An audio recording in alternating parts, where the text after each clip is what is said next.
My name is Evelyn Harper. I'm 69 years old, a widow, and until that Christmas night, I believed I still had a place in my own family.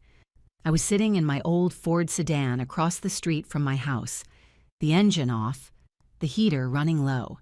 Snow rested on the curb like it was trying to soften what had just happened.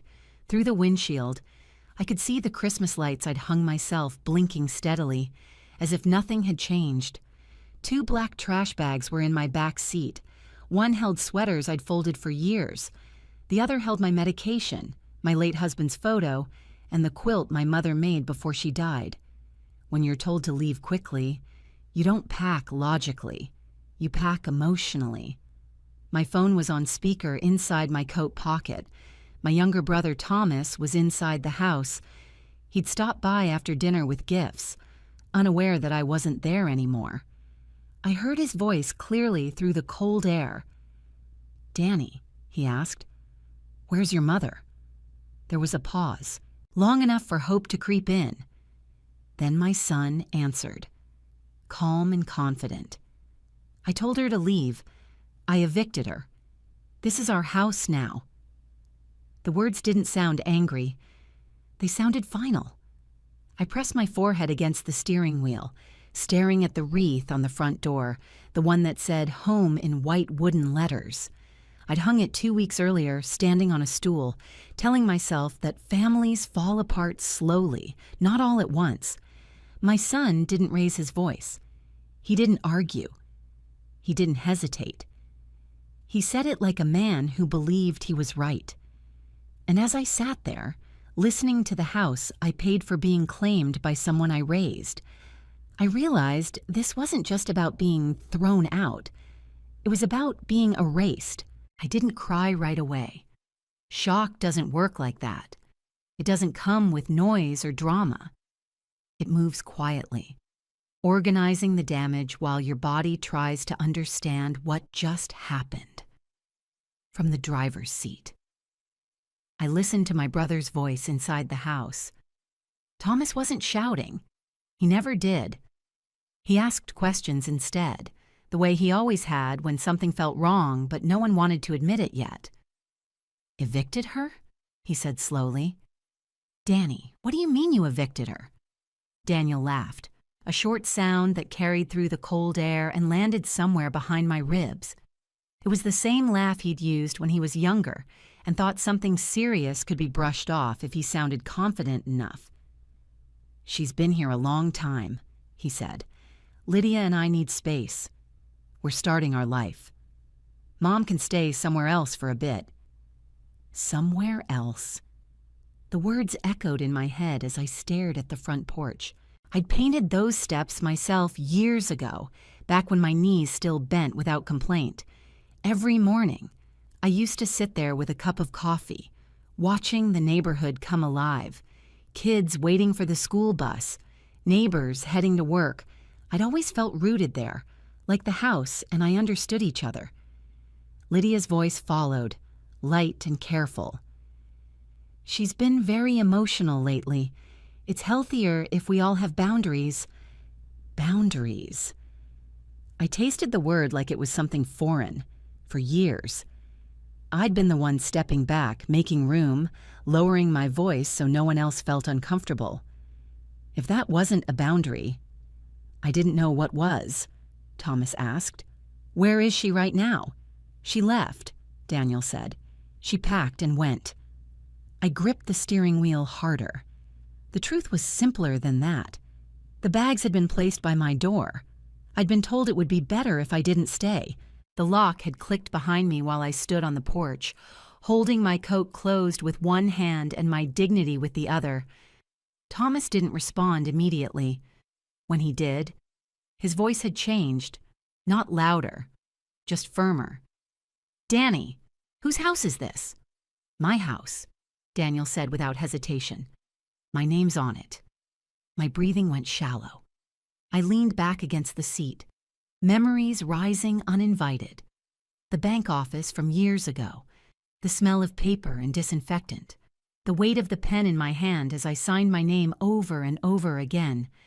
My husband, Robert. had been gone less than a year then. The factory accident took him quickly, leaving me with a settlement check that felt like both a blessing and an insult. I used that money to buy the house, every dollar of it. I wanted something solid, something that wouldn't disappear the way people do. Years later, after Daniel got his first steady job, after he sat at my kitchen table and told me he wanted to build a future, I added his name to the deed, 50%. I told myself that was what trust looked like. Trust doesn't announce when it's turning into leverage. Thomas spoke again. "Do you have the deed in the house?" There was a pause. Lydia answered this time. "Why would we? That stuff is digital now." "It matters," Thomas said, "because you don't evict someone who still owns the property." The silence that followed was heavy. I could almost feel it pressing against the walls inside. My voice slipped out before I could stop it. Quiet. Thin. "I'm here." Thomas froze. "Evelyn?" "In the car," I said. "Across the street." For a moment, no one spoke. Then I heard movement, footsteps, the sound of the front door opening. I watched as Thomas stepped onto the porch, scanning the street until his eyes found me. He didn't run. He walked toward my car with the same steady pace he'd always had. When he reached the window, he leaned down, the porch light catching his face. "They did this to you," he said quietly. I nodded, suddenly aware of how small I felt sitting there. I didn't want to ruin Christmas. His jaw tightened. "They already did." He glanced at the trash bags in my back seat, then back at the house. Something settled in his expression. Something resolved. "I want you to stay right here," he said.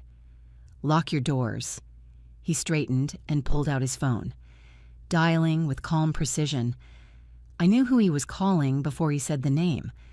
Michael Grant, a civil attorney, someone who understood paperwork better than people. As Thomas walked back toward the house, I stayed where I was. The car felt like a holding space between who I'd been and whoever I was about to become. I looked at my reflection in the rearview mirror. The woman staring back looked tired. Yes, but there was something else there too, something awake. For years, I'd measured my worth by how useful I was, how quiet, how easily I made myself disappear when others needed more room. Sitting there alone, listening to my brother take control of a situation I'd been too afraid to name, a thought settled into my chest. Maybe being a good mother didn't mean enduring everything. Maybe it meant knowing when to stop shrinking. Across the street, the front door opened again, light spilling onto the porch. I straightened in my seat, my heart beating faster now. Whatever came next would change things. I could feel it, the way you feel a shift in the air before a storm. This time, I didn't look away. I waited. I stayed in the car while Thomas went back inside. The cold pressed against the windows, but I barely noticed it. My attention was fixed on the front door, on the thin line of light beneath it, on the life that had continued without me for the last hour, as if my absence were an inconvenience already solved. I could see their silhouettes move past the curtains. Daniel pacing, Lydia standing still, arms crossed, Thomas steady, planted in the center of the room like a post driven into the ground. When he opened the door again, he didn't wave or gesture for me to hurry. He simply walked toward the car and opened my door. "We're going inside," he said. My legs felt stiff as I stepped out. The pavement was slick with melting snow, and for a second I wobbled. Thomas's hand came out instinctively, steadying my elbow. That small, ordinary kindness nearly undid me. The warmth of the house hit me first, then the smell, roasted meat, cinnamon, something sweet that had burned slightly in the oven. Christmas dinner, half eaten. My eyes went to the dining table without permission, plates still set, glasses half full, my place empty. Daniel stood near the couch, his shoulders tense. Lydia was by the kitchen island, her posture rigid, like she was bracing for impact. Thomas didn't sit down. He didn't remove his coat. He spoke as if time mattered. "I've spoken to Michael Grant," he said. "He's reviewing the deed now." Lydia scoffed softly. "This is unnecessary." Evelyn agreed to leave. I shook my head before I realized I was doing it. "I agreed not to argue," I said. My voice sounded strange to my own ears, thin but steady. "That's not the same thing." Daniel looked at me then. Really looked. There was confusion in his eyes, mixed with something like fear. "Mom, we talked about this. It's temporary." Temporary has always been a dangerous word. It stretches until it breaks. Thomas turned to him. "Daniel, when was the last time your mother reviewed the deed?" Daniel hesitated. "I don't know. It's been years."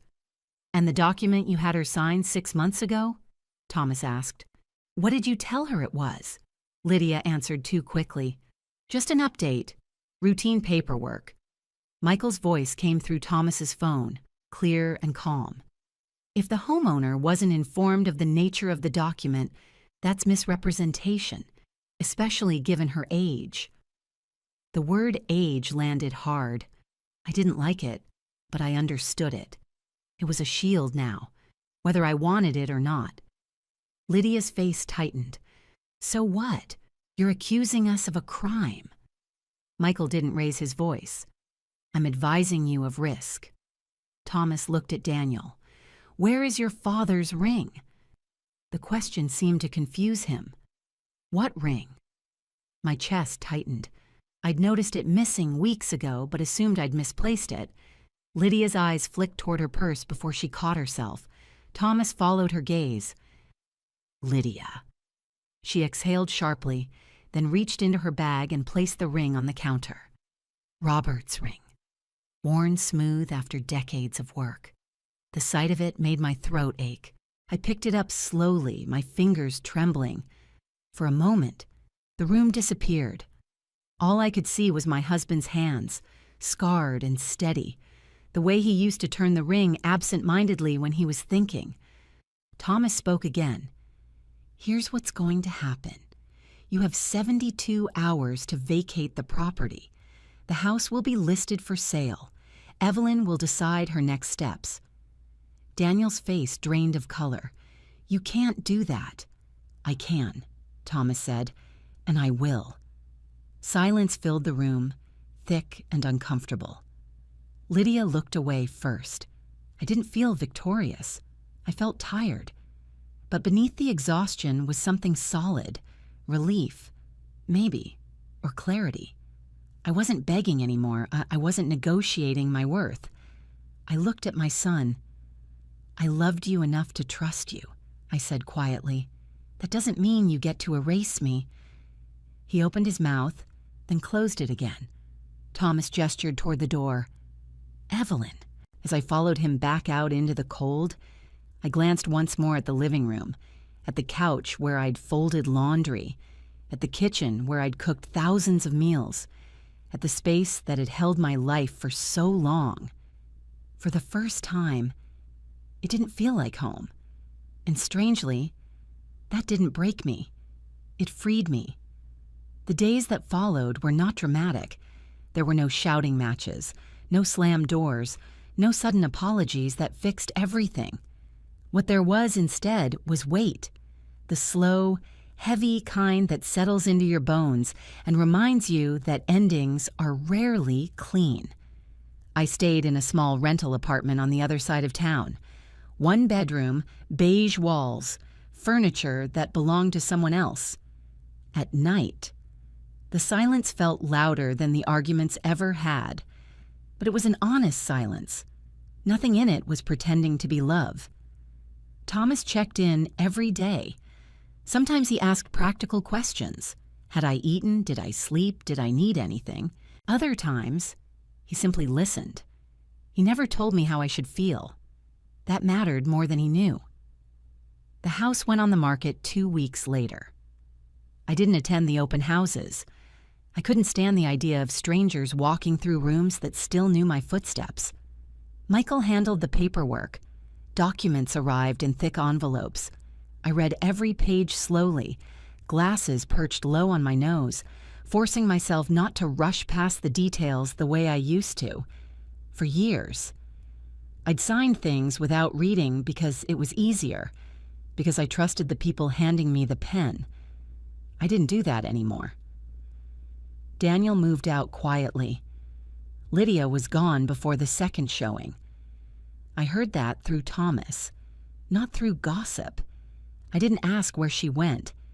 Knowing would not have changed anything. Some nights, guilt crept in. It had a familiar voice. It told me I'd broken my family, that a better mother would have endured more. I'd sit on the edge of the bed, holding Robert's ring, and let those thoughts pass through me like weather. I didn't chase them. I didn't argue with them. They faded on their own. When the house sold, I felt something close to grief, but it wasn't for the walls or the roof. It was for the woman I'd been inside them, the one who believed love meant staying quiet. With the proceeds, I bought a small condo near the public library. It wasn't impressive. 1 bedroom, 1 bathroom, a narrow balcony that faced a line of maple trees, but it was mine. Fully. Legally. Emotionally. The first night I slept there, I lay awake listening to unfamiliar sounds, the hum of the refrigerator, distant traffic, someone coughing in another unit. I waited for the tightness in my chest to return. It didn't. I chose my furniture slowly. A chair that supported my back, a table just big enough for 2. I hung Robert's photograph in the living room, not because I felt obligated, but because I wanted him there. In the evenings, I sat with a cup of tea and watched the light shift across the walls, surprised by how peaceful it felt to take up space without apologizing for it. I enrolled in a watercolor class at the community center. On the first day, my hands shook so badly I nearly dropped the brush. Everyone else seemed to know what they were doing. But the instructor smiled and told us there was no wrong way to begin. That stayed with me. Weeks passed, then months.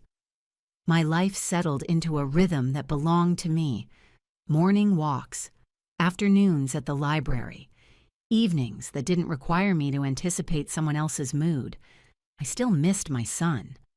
That didn't disappear. Love doesn't vanish just because it's wounded, but missing him no longer meant abandoning myself. One afternoon, nearly a year after that Christmas night, there was a knock at my door. I knew who it was before I opened it. Daniel stood there, hands in his pockets, shoulders slumped. He looked older, thinner. The confidence he used to wear so easily was gone. "Hi, Mom," he said. I stepped aside and let him in, not because I owed him anything, but because I wanted to see who he'd become. We sat at my small kitchen table. He noticed the painting I'd hung on the wall. He noticed the absence of Lydia. He noticed, I think, the way I sat straighter than I used to. "I've been in therapy," he said finally. I didn't understand how much I was letting someone else speak for me. I listened. I didn't interrupt. Listening is different when you're no longer waiting to be convinced. "I'm sorry," he said, "for all of it." I believed he meant it. That surprised me. "I forgive you," I said. The words came easily, without effort. But forgiveness doesn't mean we go back to how things were. He nodded slowly. "I know." When he left, I stood on the balcony and watched his car disappear down the street. My chest ached, but it didn't collapse. That night, I slept deeply. For the first time in a long while, I wasn't surviving my life. I was living it. After Daniel left that afternoon, I didn't clean the kitchen right away. His coffee cup was still on the table, a faint ring forming beneath it. Once, that would have bothered me. I would have wiped it instantly, afraid of marks, afraid of disorder, afraid that any sign of mess meant I was failing at something. This time, I let it sit.